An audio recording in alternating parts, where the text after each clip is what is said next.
하나님 말씀은 베드로후서 1장 1절입니다. 베드로후서 1장 1절.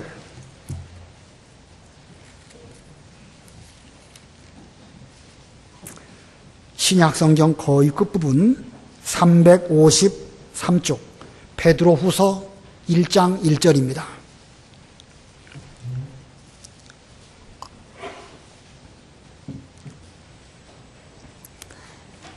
예수 그리스도의 종이며 사도인 시몬 베드로는 우리 하나님 곧 구주 예수 그리스도의 의를 힘입어 우리와 동일하게 보배로운 믿음을 받은 자들에게 편지를 쓴다. 하나님과 우리 주 예수님을 아는 것으로 너희에게 은혜와 평강이 더욱 많을지어다. 그분의 신성의 능력으로 생명과 경건에 속한 모든 것을 우리에게 주셨으니 이는 자신의 영광과 덕으로 우리를 부르신 분을 아는 것으로 말미암은 것이다. 이로써 보배롭고 지극히 큰 약속들을 우리에게 주셨으니 이는 너희가 이것들로 말미암아 세상에서 정욕으로 인하여 썩어질 것을 피하여 신의 성품에 참여하는 자들이 되게 하시려는 것이다. 거기까지 봉독합니다. 여기 1절 하반절 보면 보배로운 믿음을 받은 자들에게, 하나님께서 보배로운 믿음을 우리들에게 주셨고 우리들은 그 보배로운 믿음을 받았다라는 표현을 쓰고 있습니다. 그리고 3절도 보면 생명과 경건에 속한 모든 것을 우리에게 주셨으니, 하나님께서 생명과 경건에 속한 것을 주셨고 우리는 그것을 받았습니다. 4절에는 보배롭고 지극히 큰 약속들을 우리에게 주셨으니 또 역시 주셨다는 표현을 쓰고 있습니다. 이거 보면 하나님께서 우리에게 아주 중요한 것들을 주셨고 우리는 그것들을 받았습니다. 이것이 무엇인가? 간단하게 말하면 하나님의 선물이라고 표현할 수 있습니다. 그래서 오늘 제목이 하나님의 선물, 하나님의 선물입니다. 우리에게 있어야 할 꼭 필요한 것들을 주셨고 그것을 우리가 받았습니다. 우리는 이 선물 무엇인지 구체적으로 살펴보시고 그 선물을 주신 하나님의 궁극적인 목적이 무엇인지를 깨달아서 그 목적대로 이 선물들을 잘 사용할 수 있는 우리가 되어야 되겠습니다. 십자가를 앞두시고 예수님께서 베드로에게 말씀하십니다. 사탄이 밀가부로도 달려고 너를 청구하였지만 내가 너를 위해서 기도해 주겠다. 그러므로 너는 앞으로 돌이킨 후에 내 형제들을 굳게 하여라. 예수님께서 십자가를 앞두시고 베드로에게 분부하신 말씀입니다. 평생 그는 그 예수님의 말씀 잊을 수가 없었을 것입니다. 내가 넘어질 뻔했을 때에 주께서 나를 붙들어 주심으로 내가 든든히 서게 되었는데 이제 내가 해야 될 역할은 믿음이 연약한 성도들을 굳게 해주는 것이 나의 역할이라고 주께서 말씀하셨다. 그래서 베드로는 어려울 때에 신앙적으로 믿음 지키기가 어려운 시절을 만났을 때에 그는 베드로 전서와 베드로 후서를 기록하여서 어려운 형제들을 굳게 세워주는 이런 사명을 잘 감당했습니다. 자, 그런데 베드로 전서와 후서 다 베드로의 기록한 말씀이기는 한데 그 배경과 목적이 약간 차이가 있습니다. 이 베드로 전서, 네로 황제 때에 핍박을 받는 그런 외부적 고난이 아주 극심할 때에 베드로는 각처에 흩어져 있는 성도들에게 그 고난을 잘 이기라고 기록한 말씀이 베드로 전서입니다. 그러므로 이 베드로 전서는 외부적인 고난을 잘 이기도록 하는 목적으로 기록한 말씀입니다. 그에 비하여 베드로 후서는 약간 늦게 기록된 말씀인데 그 당시 이 기독교 내에 내부적으로 여러 가지 어려운 문제들이 있었습니다. 도덕적인 타락도 있을 수 있었고 또 잘못된 이단 교리들이 교회 내에 들어왔습니다. 거짓 선지자 이단 때문에 교회가 큰 어려움을 겪음을 바울은 깨닫고 그는 이 베드로후서를 기록을 하였습니다. 그런 면으로 보면 이 베드로후서는 이 기독교의 내부적인 문제를 극복하고 믿음 위에 굳게 서도록 기록한 그런 말씀입니다. 이 역사적으로 볼 때 기독교는 외부적인 핍박도 항상 받아왔지만 내부적인 문제들도 늘 안고 살아서 오늘까지 왔습니다. 근데 이 역사를 잘 보면 외부적인 핍박은 물론 그것도 대단히 어렵습니다만은 오히려 그때에 더 많이 기도하고 하나님을 더 많이 의지하기 때문에 오히려 교회가 부흥하는 그런 결과를 가져왔습니다. 이것이 역사입니다. 그러나 거기에 비해서 내부적인 문제는 어떨까? 성도들이 바른 진리 위에 서지 못하니까 점점 신앙은 무너지게 되고 경건했던 교회 내에 심각한 타락이 들어오게 될 수밖에 없었습니다. 그래서 결국은 교회가 심각하게 무너지는 것은 사실은 외부적인 핍박 때문이라기보다는 내부적인 문제 때문에 그렇다라고 볼 수가 있습니다. 자, 그러므로 이 교회는 외부적 고난을 통해서 부흥하지만 내부적인 문제를 통해서는 부패하고 타락한다는 사실을 우리는 기억을 해야 됩니다. 오늘날 우리나라의 신앙 환경은 어떠할까? 우리나라에 기독교가 들어온 지 130여 년이 지금 지나가고 있습니다. 상당히 어려운 과정을 겪었지요. 일제 치하 때의 신사참배, 공산 치하에서 믿음을 지키는 일들, 그 극심한 환난과 핍박이었습니다. 그러나 저는 그런 고난 겪어본 적이 없기 때문에 그게 얼마나 힘든지 잘 모릅니다. 제가 학교를 졸업할 그 무렵쯤에는 주일 지키는 직장 들어가는 것이 보통 어려운 게 아니었습니다. 근데 지금은 어떻지요? 물론 지금도 우리 청년들이 취업하는 데 있어서 주일 문제 대단히 어렵습니다. 그러나 옛날에 비하면 3, 40년 전에 비하면 지금은 별로 그렇게 어렵지 아니한 때를 살아가고 있지 않을까 생각이 듭니다. 본인만 믿음을 잘 지키면 그런 면에서는 얼마든지 이길 수 있는 그런 시대를 우리가 살고 있지 않을까. 예전에 비해서 그렇다는 말씀입니다. 근데 교회의 내부적인 문제는 어떠합니까? 국내에 상당히 많은 교회들이 지금 어려움을 겪고 있는데 그 어려움의 그 배경은 무엇일까? 도덕적인 타락, 두 번째로는 이 이단 그 교리들, 잘못된 그 교리들, 이런 것들 때문에 근래에 대한민국의 여러 교회들이 다 어려움을 겪고 있습니다. 어쩌면 이런 상황들은 앞으로 시간이 가면 갈수록 점점 더 심화될 것으로 예측이 되어집니다. 이런 우리의 처한 상황을 놓고 볼 때에 베드로 전서도 우리가 잘 배워서 영적 양식을 삼아야 되겠지만 베드로 후서의 말씀이 더 시급하게 필요할 때가 아닌가 이렇게 생각이 되어집니다.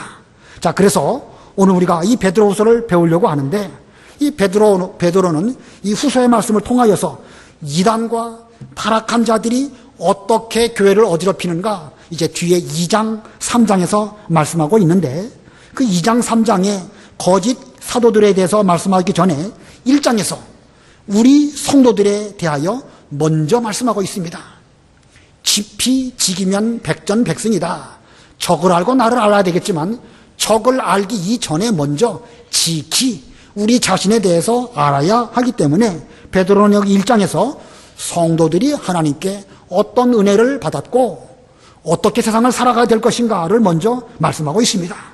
그러므로 우리는 이 말씀을 보면서 우리 자신을 잘 돌아보고 하나님께서 이 세상을 살아갈 성도들에게 무엇을 선물하셨는가 살펴보고 그 선물 받은 것을 잘 쓸 수 있는 우리 모두들이 되어야 되겠습니다. 자, 우리에게 주신 선물, 하나님의 선물, 그 중에 첫 번째는요, 보배로운 믿음을 주셨습니다. 간단하게 말하면 믿음입니다. 믿음. 본문 1절, 2절 읽어보세요.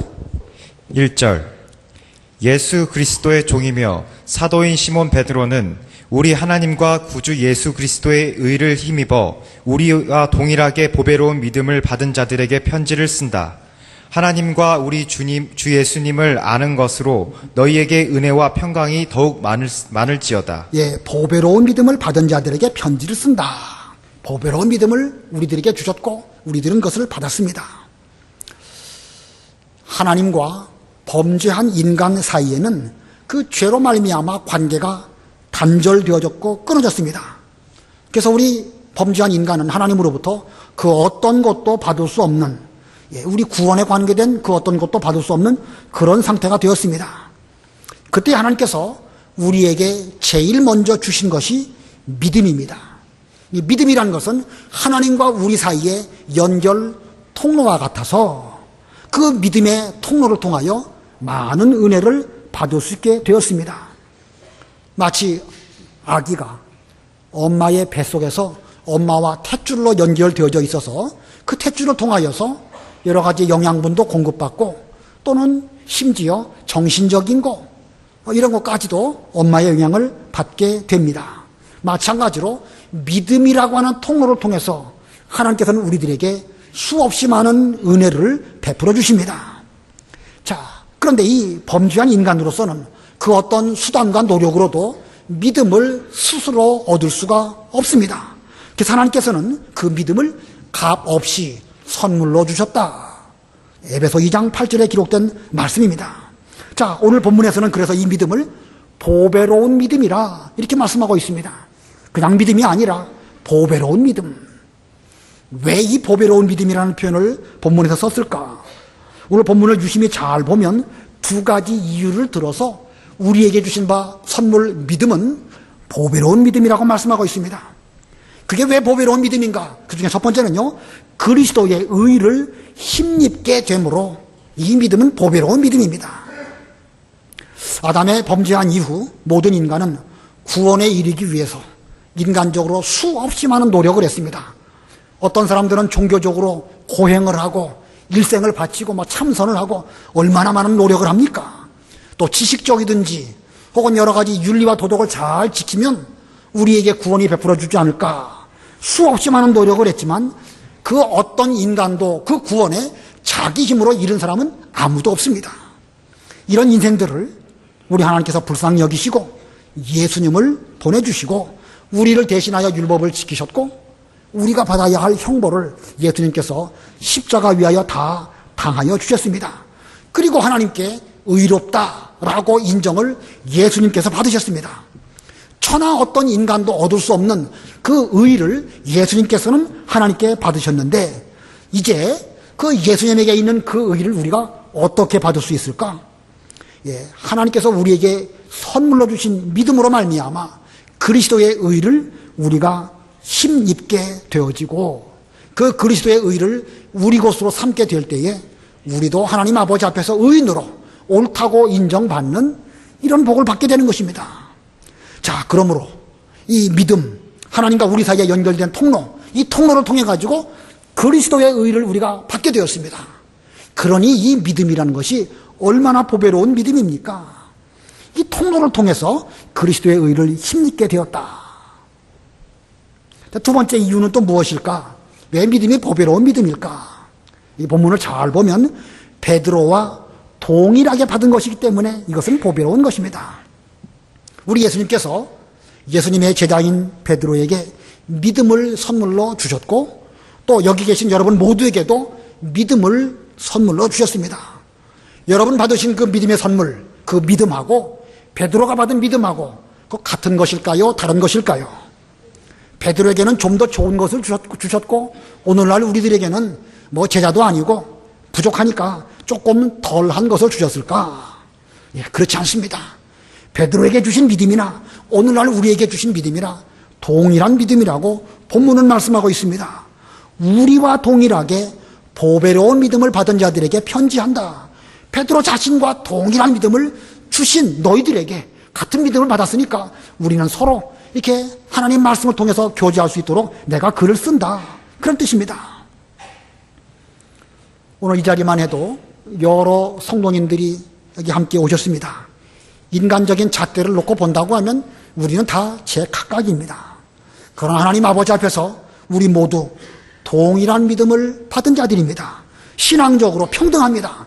아브라함에게 주신 믿음, 베드로에게, 바울에게 주신 믿음, 오늘날 여러분에게 주신 믿음, 그건 같은 것입니다.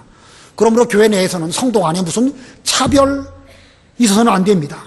그래서 바울은 고린도전서 12장에서 유대인이나 헬라인이나 종이나 자유인이나 모두 한 성령으로 세례를 받아 한 몸이 되었다. 이렇게 말씀하고 있습니다. 자, 이와 같이 믿음은 보배로운 믿음입니다. 우리의 믿음, 그리스도의 의를 힘입게 되는 그런 믿음이고 하나님께서 우리 이전에 여러 신앙의 선진들에게 주신 믿음과 동일한 믿음을 우리에게 주셨기 때문에 우리가 갖고 있는 이 믿음은 정말로 보배로운 믿음입니다. 우리는 이 보배로운 믿음을 정말로 보배롭게 여기면서 잘 간직만 할 것이 아니라 이 믿음을 써야 됩니다. 지금 이 시대는 우리가 이 믿음을 쓰기를 요구하시는 이런 시대입니다. 우리 믿음 우습게 여기지 말고 믿음 팔아먹는 자 되지 말고 써야 할 그 시점에서 바로 지금인데 우리에게 주신 바 이 보배로운 믿음을 쓰시는 그런 여러분들이 다 되시기를 바랍니다. 그 다음에 두 번째로 하나님께서 우리에게 주신 선물의 두 번째는 무엇일까? 그것은 생명과 경건에 속한 모든 것. 생명과 경건에 속한 모든 것이다. 자, 말씀 표현이 좀 어렵죠? 이따가 한마디로 정의를 해드리도록 하고 먼저 3절 우리 다 같이 합독하겠습니다. 3절 시작. 그분의 신성의 능력으로 생명과 경건에 속한 모든 것을 우리에게 주셨으니 이는 자신의 영광과 덕으로 우리를 부르신 분을 아는 것으로 말미암은 것이다. 자, 말씀이 좀 어렵지만 그분의 신성의 능력으로 생명과 경건에 속한 모든 것을 우리에게 주셨다. 그분, 여기서 말하는 그분 그리스도이십니다. 그리스도의 신성의 능력을 통해 가지고 우리들에게 생명도 주셨고 경건에 속한 모든 것을 주셨다. 자, 그러고 보면 생명과 경건에 속한 모든 것은 무슨 인간적인 것이라든지 세상에 속한 것이라든지 육신적인 것이 아닌 것을 알 수가 있죠. 그분의 능력으로, 그분의 신성의 능력으로 주신 것이니까 이것은 인간의 수단 방법으로 얻어지는 것이 아닙니다. 우리가 이걸 얻기 위해서 많은 노력을 한다든지 많은 돈을 들인다 할지라도 생명과 경건에 속한 이 모든 것들은 결코 얻을 수 없습니다. 자, 그러면 여기서 말씀하고 있는 이 생명, 경건에 속한 거, 이게 무엇일까? 여기서 말하는 생명이 무엇일까요? 우리 육신의 생명을 말할까요? 그건 아니겠죠? 영적 생명입니다. 영적 생명.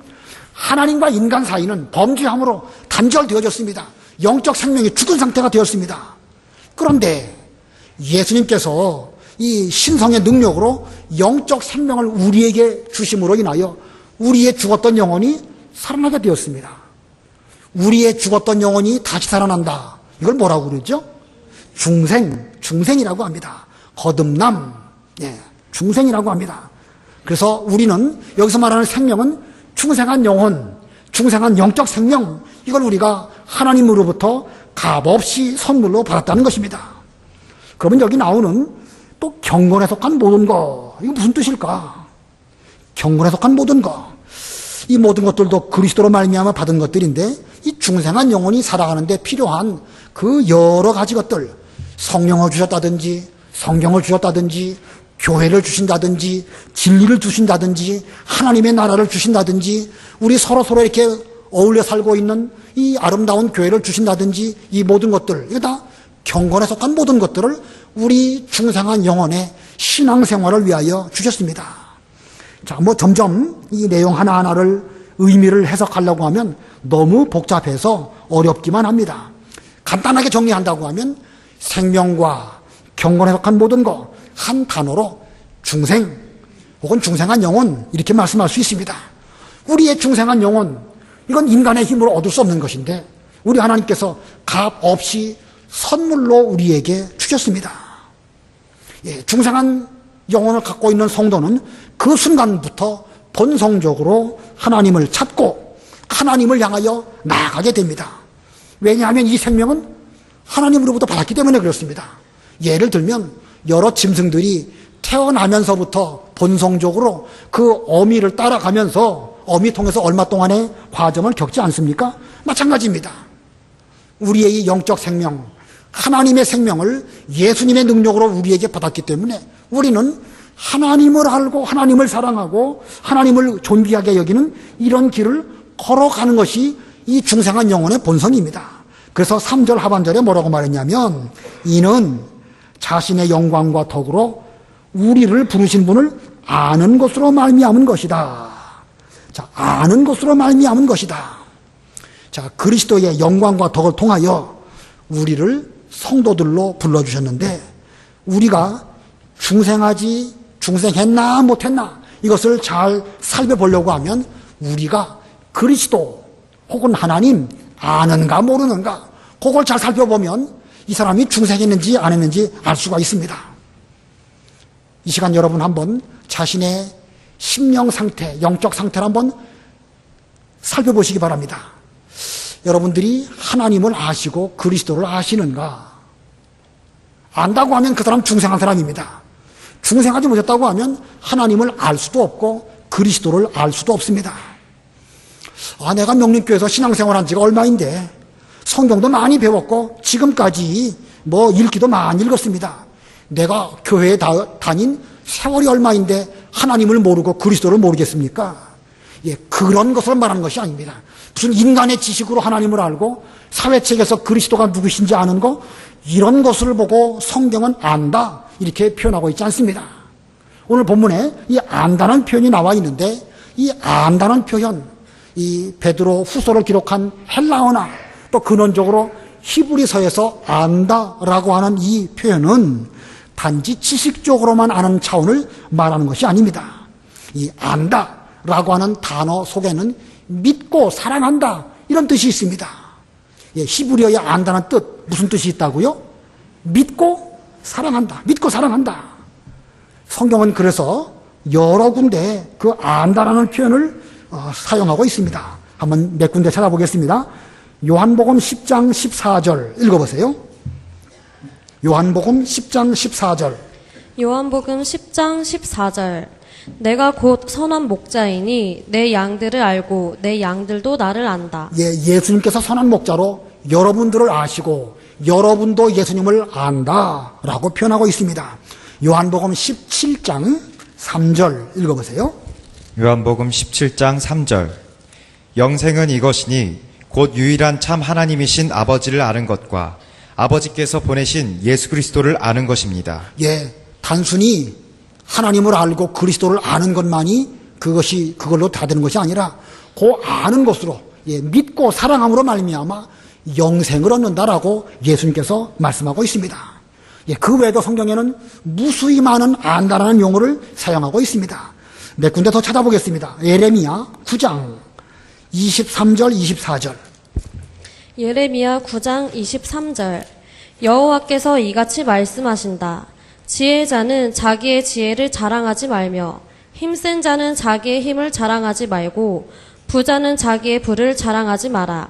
자랑하는 자는 이것을 자랑할 것이니 곧 명철하여 나를 아는 것과 곧 나 여호와는 인애와 정의와 공의를 땅에 행하는 줄 아는 것이다.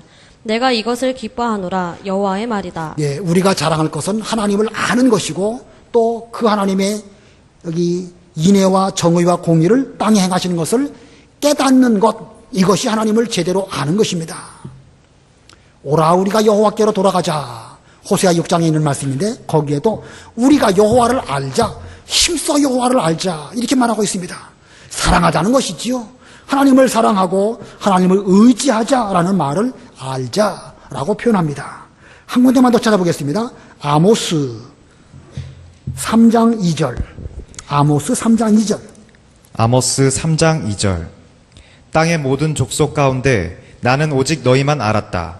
그러므로 너희 모든 죄악으로 인하여 내가 너희를 벌할 것이다. 이 땅 위에 수없이 많은 족속들이 있는데 하나님께서는 이스라엘 족속만 알았다라고 표현합니다. 그 말씀은 다른 족속들이 있는지 없는지를 몰랐다는 것이 아니라 이스라엘만 사랑하셨다 그런 뜻입니다. 자, 이와 같이 이 안다라고 하는 단어는 믿고 사랑한다는 의미를 가지고 있습니다. 우리가 하나님을 아는가? 우리가 그리스도를 아는가? 얼마나 그분을 믿고 사랑하는가라는 것을 성경은 우리들에게 말씀하고 있습니다. 자, 이 베드로 후서, 우리가 지금 베드로 후서를 배우고 있는데 이 베드로 후서에는 안다라는 동사, 지식이라고 하는 알에 대한 이 명사 상당히 많이 나오고 있습니다. 베드로 후서에 안다라는 단어, 지식이라는 단어가 몇 번이나 나올까요? 안 세봐서 모르시죠? 이번 주간 숙제입니다. 집에 가셔서 베드로서를 자세하게 읽으시면서 안다라는 단어가 어디 나오는가 좀 체크해 보시고 몇 번 나오는지 좀 확인해 보시고 다음 주에 숙제 검사하려고 합니다. 아무튼 성경을 자세하게 읽어보시고 의미가 무엇인지 좀 살펴보시기를 바랍니다. 오늘 본문 2절에도 안다는 말씀이 나오고 3절에도 나오고 그리고 5절에 보면 믿음의 덕에 지식을 지식을 말씀하고 있고 6절에도 지식의 절제를 이라는 말씀이 있습니다. 또 베드로전 후서 이 3장에도 보면 지식이라는 단어가 또 나오고 있습니다. 자, 아무튼 지금 현재 우리들은 우리 자신을 돌아봐야 됩니다. 내가 하나님과 그리스도를 아는가? 과연 내가 하나님을 사랑하고 또 하나님을 찾고 있는가? 어린아이가 엄마를 찾듯이 우리의 아버지이신 하나님을 얼마나 찾고 있는가? 찾고 있고 믿고 우리가 그분을 의지한다고 하면 여러분은 분명히 중생한 사람입니다. 중생한 여러분에게는요, 엄청난 그 선물을 하나님께로 받았습니다. 그러나 알기는 아는데 사랑하거나 믿거나 의지하거나 그런 것이 없다. 죄송하지만 현재 상태가 그렇다고 하면 중생 못한 분일 수도 있습니다. 함부로 말하기는 어렵지만 못한 분일 수도 있습니다. 그런 사람을 위해서 어떻게 할 수 있을까요? 중생하십시오. 이렇게 말한다고 중생이 되어집니까? 그건 인간의 방법으로 어떻게 할 수 없는 거예요. 여러분 스스로를 잘 살펴보시고 과연 내가 하나님을 알고 믿고 사랑하는 그 중생한 영혼이 있는가 없는가 살펴보시고 과연 그것이 있다고 하면 여러분은 엄청난 그 선물을 하나님으로부터 받은 것입니다. 그 중생한 영혼 잘 보존하시고 그 중생한 영혼을 써서 하나님을 더욱 사랑하고 잘 믿는 믿음의 길을 걸어가시는 그런 여러분들이 되어야 됩니다. 그 다음에 세 번째로 하나님께 받은 선물 세 번째, 보배롭고 지극히 큰 약속입니다. 보배롭고 지극히 큰 약속. 본문 4절 우리 다 같이 합독하겠습니다. 4절 어렵습니다. 말씀이 의미를 생각하면서 시작. 이로써 보배롭고 지극히 큰 약속들을 우리에게 주셨으니 이는 너희가 이것들로 말미암아 세상에서 정욕으로 인하여 썩어질 것을 피하여 신의 성품에 참여하는 자들이 되게 하시려는 것이다. 자, 이로써 보배롭고 지극히 큰 약속들을 우리에게 주셨다. 여기 이로써 이 앞부분에 중생한 성도가 하나님을 알도록 하시기 위해서 보배롭고 지극히 큰 약속을 우리에게 주셨다. 요 4절 가운데 지금 표현된 이 말씀 가운데서 가장 중요한 핵심 단어 키워드가 무엇인가? 약속입니다. 약속. 보배롭고 지극히 큰 약속을 우리에게 주셨다. 자, 하나님께서는 우리에게 이 약속을 선물하셨습니다. 이 보배롭고 지극히 큰 약속, 이것도 설명하려고 하면 너무 복잡합니다. 좀 단순화해서 이 시간에 여러분에게 말씀드려야 되겠는데, 이 베드로 후서 가운데에는 이 약속이 무엇을 의미할지 여러 가지로 달리 표현을 하였습니다. 이 약속, 넓은 의미로는 상당히 많은 의미를 담고 있지만 좁은 의미로 베드로 후서 내에서 이 약속을 뭐라고 말씀하고 있는가 한번 좀 읽으실 때에 여러분 이게 무엇인지 좀 답을 생각해 보시기 바랍니다. 1장 19절 읽어보세요. 1장 19절. 1장 19절. 또 우리에게는 더 확실한 예언의 말씀이 있어 어두운 곳을 비추는 등불과 같으니 너희는 날이 새어 너희 마음속에 샛별이 떠오를 때까지 이 말씀에 주의하는 것이 좋다. 예언의 말씀을 주셨는데 이 말씀을 주의해서 샛별이 떠오를 때까지 잘 살펴보아라. 20절 읽어보세요. 20절. 너희는 먼저 이것을 알아야 한다. 곧 성경의 모든 예언은 자기 마음대로 해석해서는 안 된다는 것이다. 이것을 알아야 되는데 이것이 곧 성경의 모든 예언이라고 해석하고 있습니다. 21절 읽어보세요. 21절. 예언은 언제나 사람의 뜻을 따라 나온 것이 아니라 오직 성령의 감동하심을 받은 사람들이 하나님께 받아 말한 것이기 때문이다. 예언이라는 표현을 쓰고 있죠. 좀 지나가서 베드로후서 3장 2절 3절 읽어보세요. 3장 2절. 거룩한 선지자들이 미리 예언한 말씀들과 너희의 사도들이 전한 주님 되신 구주의 계명을 기억나게 하려 한다. 너희는 먼저 이것을 알아야 한다. 마지막 때에 조롱하는 자들이 와서 자신들의 정욕대로 행하고 조롱하며. 거룩한 선지자들이 미리 예언한 말씀들, 사도들이 전한 주님 되신 구주의 계명, 이것들을 알아야 된다. 이것들을 알아야 앞으로 이단들을 잘 이길 수 있다. 이런 뜻으로 3장 1절, 2절, 3절을 말씀하고 있습니다. 자, 왜 보배롭고 지극히 큰 약속이라고 표현하는가? 이걸 간단하게 말하면 무엇이겠죠? 하나님의 말씀, 또 다른 면으로 하면 성경의 성경.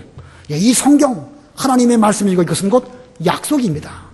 구약시대의 이스라엘 백성들에게 하신 약속, 그것을 우리는 구약이라고 하는 것이고, 오늘날 우리들에게 주신 하나님의 약속, 이것을 신약이라고 합니다. 이 속의 내용은 구원에 대한 약속이고, 구원을 잘 이루어가는 성도들에게 약속하셨고, 그 구원을 잘 이룬 자들에게는 어떤 하나님의 나라를 주시겠다고 약속한 내용들이 이 성경 안에 예언으로 기록되어져 있습니다. 그래서 성경은 보배롭고 지극히 큰 약속이라 이렇게 표현하고 있는데, 이것을 한마디로 말하면 성경, 한마디로 말하면 약속, 이렇게 말할 수 있습니다. 이 중생한 영혼은 이 약속이신 하나님의 말씀을 따라서 살고 그 말씀대로 순종할 때에 여기에서 영적 양식을 얻게 되는 것입니다.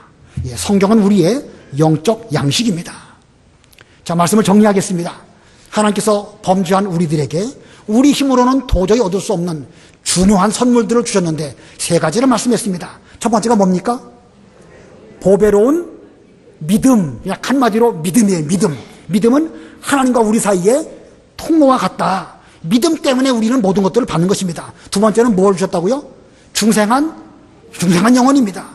생명과 경건에 속한 모든 것이라고 표현했는데, 간단하게 말하면 중생한 영혼, 우리 힘으로 어찌할 수 없는 그것을 살려주셨습니다. 그 다음에 세 번째로는 약속 혹은 성경을 주셨습니다.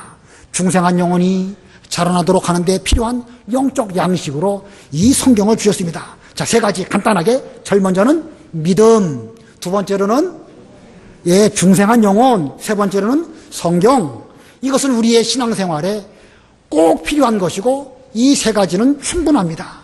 전에 제가 필요 충분하다 이런 표현을 썼는데, 이 세 가지 요소는 우리 신앙생활에 있어서 그 어느 하나도 부족하면 안 되는 것이고, 이 세 가지만 있어도 우리의 신앙생활에는 전혀 문제가 없는 이런 요소이기 때문에 필요 충분하다 이렇게 말할 수 있습니다. 한 가지만 더 질문을 드리겠습니다. 하나님은 이 소중한 것을 왜 우리에게 주셨을까?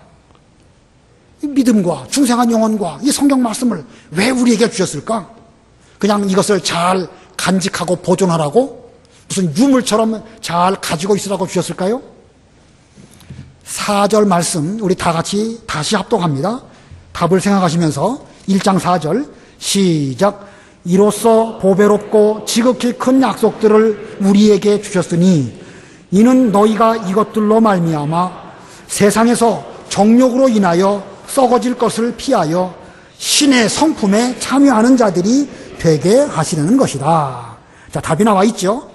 세상에서 정욕을 피하여 썩어질 것들은 다 피하고 하나님의 성품에 참여하도록 하기 위해서 우리에게 믿음도 주시고 중생한 영혼도 주셨고 성경도 주셨다.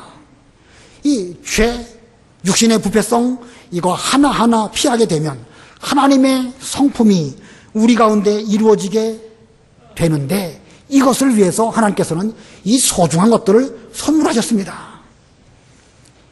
천하 모든 만물들이 있는데 그 모든 만물 가운데에서 우리 인간만이 하나님의 형상대로 지음을 받았습니다. 그런데 시조 아담이 범죄함으로 하나님의 형상에 심각한 문제가 있게 되었고 하나님을 알 수도 없고 찾을 수도 없는 이런 상태가 되었습니다. 그때에 둘째 아담이라고 하는 별명을 가지신 예수님께서 사람의 몸을 입고 찾아오셨습니다. 우리 대신 율법을 지키시고 우리 대신 십자가 형벌을 다 당하심으로 우리의 구세주가 되셨습니다. 우리를 구원하실 수 있는 능력이 그리스도 예수님에게 있습니다.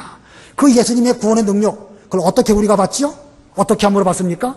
믿음으로 받는 거예요. 구원의 통로가 바로 믿음입니다. 그 다음에 그 믿음으로 말미암아 우리의 죽었던 영혼이 살아났습니다. 그래서 우리는 중생한 영혼을 우리는 갖게 되었습니다. 그러나 중생했다고 해서 다 끝난 것이 아닙니다. 어린아이가 태어나면 그 이후에는 계속해서 그 엄마의 심성을 본받든지 그 아버지의 모습을 본받아서 사람다운 사람으로 자라나야 되는 것처럼 우리 하나님의 아들 된 여러분들은 하나님의 성품을 잘 닮아 나아가는 이런 우리들이 되어야 됩니다. 그렇게 되기 위해서 하나님은 이 중요한 세 가지 선물을 우리에게 주셨습니다. 자, 이 하나님의 선물, 이 어려운 시대를 살아가는 데 있어서 우리의 영적 무기입니다. 믿음을 써야 되는 것이고 악한 자가 만지지도 못하는 중생한 영혼, 절대 이건 지옥 가는 일이 없습니다. 이 중생한 영혼이 점점 자라나야 되겠는데 이 자라나도록 하기 위해서 성경을 좀 부지런히 읽고 이대로 순종하려고 노력하고 성경 말씀으로 시대를 분별할 수 있는 그런 우리들이 돼야 됩니다. 지금 이 시대 앞으로 점점 더 어려워질 것인데 이러한 때에 우리에게는 최고의 성능, 고성능 무기를 우리에게 주셨습니다. 이걸 잘 사용해서 비록 시대가 어려워졌다 할지라도 우리들은 거기에 휩싸이지 말고 바른 진리를 잘 붙들고 세워나가는 우리 교회와 또 여러분들이 다 되시기를 바랍니다. 잠깐 동안 말씀을 생각하시고 기도하시기 바랍니다. 내가 지금 믿음을 잘 쓰고 있는가? 나에게 중생한 영혼 주신 거 과연 잘 감직하고 하나님의 성품을 닮아가고 있는가? 살펴보시면서 기도하시기 바랍니다.